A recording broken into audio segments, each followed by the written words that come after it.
Храбар и силен позади телефонот, уплашен и кукавица на судот, знаете кога е присутен. Пронешниот председател на владата на Република Македонија, денеска председател на најголемата опозициона партија, повторно побегна од правдата. Сето тоа го прави затоа што се крие очигледно позади партизираното судство. За мене и за сите нас нема никаква дилема за сето тоа, меѓутоа бидејќи ова се последните мигови на Груевски, верувам дека ова се последните мигови на партизираното судство.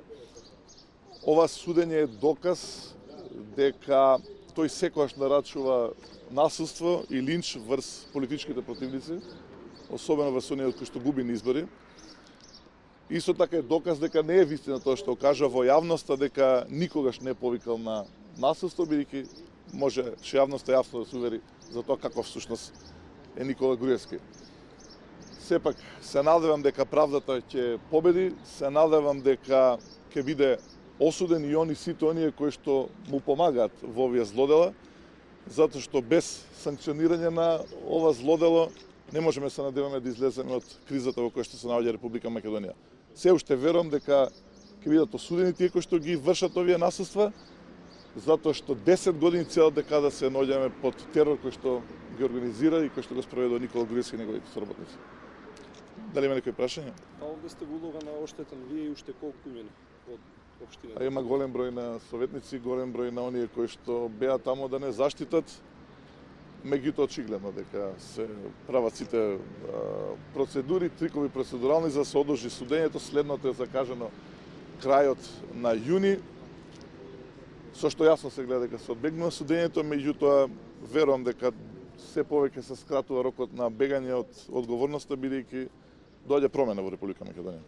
Како го коментирате тоа што господинот Груевски пристигна со обезбедување во судот и во придружба на портпаролот на влада? Прво не ми јасно како може да се дозволи влез во судство на неговото обезбедување, потоа влегува секогаш посебен влез, денеска влезе во сосема друг влез, не како сите нас.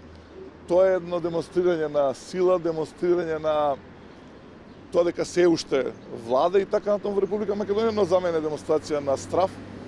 Имав можност да го гледам, мислам дека се работи, го кажав тоа за еден уплашен човек кој што знае дека можеби не е денес, можеби не утре, но заутре ќе одговара се тоа што го правил. Ви благодарам многу. Само уште едно прашање, ако може поттикнати од овој предмет во Врховниот суд се расправа за бомбите. Дали ќе бидат употребувани како доказ или не, со оглед на тоа што во Врховниот кажа дека тие ќе бидат и дел од оваа доказна постапка. Што очекувате вие во тој контекст? Една од стратегиите на неговиот тим е да не се признават бомбите и јасно е дека се плаши од материјалите кои што ги има специјалното јавно обвинителство, материјали кои што докажуваат дека тоа е тој што нарачува политичко насилие, физичко насилие, односно и нарачува линч врз политичките противници, меѓутоа пак велам, се надам дека има правда во Република Македонија, ќе има правда во Република Македонија и дека ќе одговара се тоа на што го направи. Денешното рочиште се одложи поради неприсуство на дел од обвинетите, така беше официјално соопштено. Од страна на судот не знаем уште кај е постапката по жалба по однос на издвојувањето на доказите и тоа е по однос на рочиштето.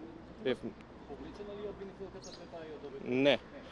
Значи, обвинителката е службено одсутна, се наоѓа во странство, на наредното рочиште ќе го застапува обвинетите. Дали тоа беше дел од причината зашто беше одвлечена? Не.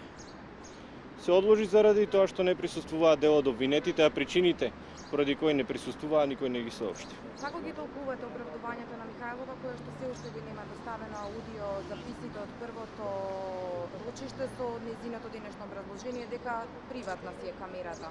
Не, тоа не е домашно видео за да е приватно. Ова се работи за установа која што мора да држи до својот дигнитет.